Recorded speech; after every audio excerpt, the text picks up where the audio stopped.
வாழை மீனுக்கும் வேலங்க மீனுக்கும் கல்யாணம். இது என்னன்னு உங்களுக்கே தெரியும். வாழை மீன் குழம்பு செய்யலாம் வாங்க. அடுப்பு பற்ற வச்சு கடாயை வச்சுக்கிறோம். எண்ணெயை ஊற்றி எண்ணெய் காய்ச்சது நம்ம வெந்தயம் போட்டுக்கணும்.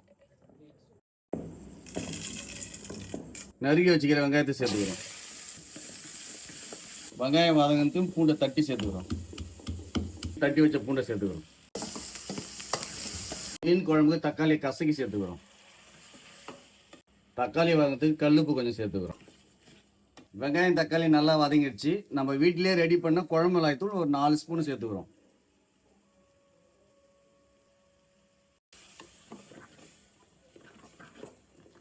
கொஞ்சம் மஞ்சள் பொடி சேர்த்துக்கிறோம். ஒரு கொத்து கருவேப்பிலை சேர்த்துக்கிறோம். மீன் குழம்புக்கு தேவையான புளி கரைசலை சேர்த்து கொதிக்க விட்டுக்கிறோம். மீன் குழம்புக்கு கொஞ்சம் புளி அதிகமாக இருந்தால் தாங்க நல்லாயிருக்கும். மீன் குழம்புக்கு தேவையான அளவு தண்ணியை ஊற்றி கொதிக்க வச்சுக்கிறோம்.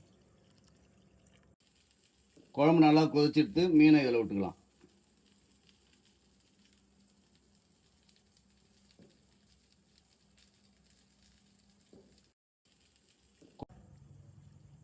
அவ்வளோதாங்க, வாழை மீன் குழம்பு அருமையாக ரெடி ஆகிடுது. இது செஞ்சு பார்த்துட்டு எப்படி இருக்குதுன்னு கமெண்ட்ல சொல்லுங்கள்.